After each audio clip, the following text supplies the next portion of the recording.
Bonjour et bienvenue dans scolius.com.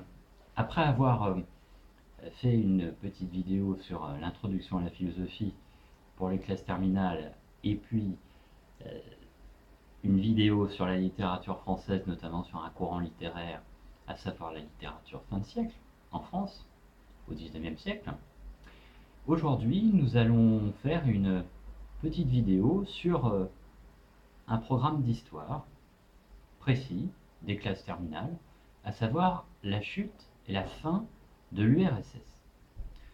L'URSS a disparu au début des années 1990, en 1991 pour être précis. L'URSS connaissait des difficultés économiques et politiques depuis de nombreuses années. L'URSS a été créée, fondée en 1922 suite à la révolution bolchevique de 1917. L'URSS, comme chacun sait, se voulait la vitrine au regard du monde du communisme.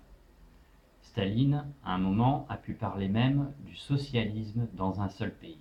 L'URSS devait être le modèle de toutes les sociétés socialistes, ou plus précisément communistes, dans tout le monde.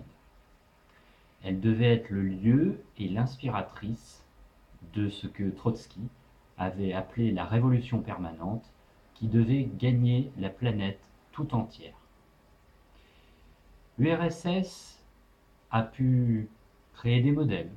On peut penser à Cuba, on peut penser à la Corée du Nord, à d'autres pays, notamment les pays d'Europe de l'Est, ce que l'on a appelé les démocraties populaires, qui étaient en fait des régimes policiers et des régimes dictatoriaux inféodés à Moscou. Revenons au sujet, la fin de l'URSS. À la fin des années 70 et même au début des années 1980, personne n'aurait imaginé, dans le grand public et même dans les plus hautes instances des États-Unis d'Amérique ou de l'Europe de l'Ouest, que l'URSS allait chuter au début des années 1990. Que s'est-il passé? L'URSS, malgré des progrès techniques dans les domaines militaires, notamment l'accumulation de missiles nucléaires, qui lui assurait une forme de terreur vis-à-vis de ses ennemis, connaissait de graves difficultés économiques, notamment industrielles. Elle connaissait également des problèmes de corruption.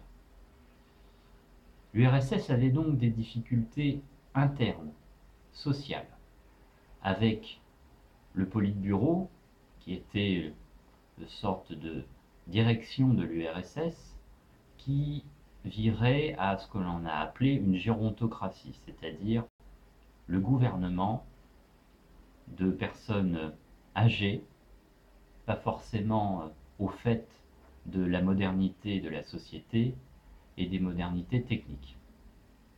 Ce fut le cas par exemple de Brejnev, Léonid Brejnev, qui est mort en 1982. À la mort de Léonid Brejnev, nous voyons apparaître un ancien directeur du KGB, le service d'espionnage de l'URSS, à savoir Yuri Andropov. Andropov, malgré son âge très avancé, se présente comme un réformateur. Et il a, de fait, commencé à réformer l'URSS. Il est encore bien vu parmi la population russe. Mais Yuri Andropov meurt rapidement.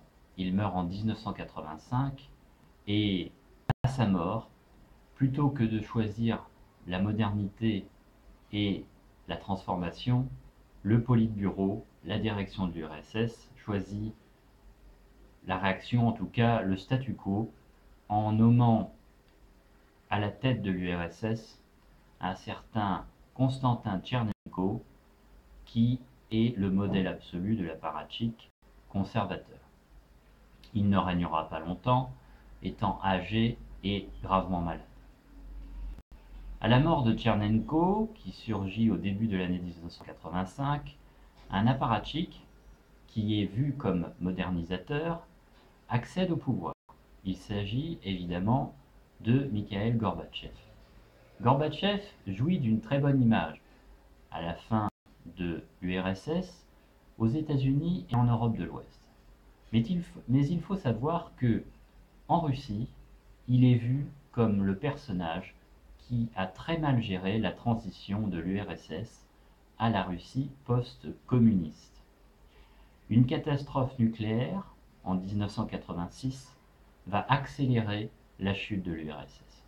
Il s'agit bien évidemment de l'explosion du réacteur numéro 4 de la centrale de Tchernobyl, située au nord de l'Ukraine, à quelques kilomètres, quelques dizaines de kilomètres de Kiev. Cette explosion très grave qui va contaminer une très grande partie de l'Ukraine, de la Biélorussie, mais également de l'Europe, va être une catastrophe absolue pour l'URSS, puisque pour éviter une deuxième explosion beaucoup plus massive, l'URSS va dépenser l'équivalent de 18 milliards de dollars en quelques mois pour construire un sarcophage autour du réacteur numéro 4 de cette centrale. Cet accident est l'occasion pour Gorbatchev de mettre en application ce qu'il appelle la glasnost, c'est-à-dire la transparence. L'URSS, pour lui, doit devenir un pays transparent, comme les démocraties occidentales, qui ont une communication qui donne des informations et n'est pas dans l'opacité. Gorbatchev voit cette glasnost comme un outil de ce qu'il a appelé la perestroïka, c'est-à-dire la transformation, la réforme de l'URSS pour l'amener vers la modernité. Cependant, Gorbatchev se conduit comme un apparatchik, en recommençant les emprisonnements de dissidents, en ne disant pas toute la vérité sur l'accident nucléaire de Tchernobyl et en étant dépassé par les revendications des minorités, notamment de certaines républiques au sud de l'URSS. La chute du mur de Berlin est un événement considérable. En 1989, en effet, le rideau de fer disparaît. Il ne reste plus que 2 ans à vivre à l'URSS. Gorbatchev, qui sera encore nommé président de l'URSS en 1990, n'a plus que quelques mois à la direction de l'URSS. Il sera mis à l'écart et la Russie, puisque c'est son nouveau nom, connaîtra une période de débâcle démographique, sanitaire et surtout économique. On le voit, la chute de l'URSS a été rapide et personne dans le grand public n'a pu imaginer une chute aussi rapide. Cependant, quelques auteurs en Occident l'avaient anticipé. C'est le cas d'Emmanuel Todd en 1976, qui, en analysant les données démographiques, pensait que la chute de l'URSS était très proche. C'est le cas aussi également d'Hélène Carrère d'Ancos, qui, dans un de ses livres à la fin des années 70, pensait que l'URSS périrait de ses contradictions et notamment de ses conflits avec les républiques du sud de l'URSS.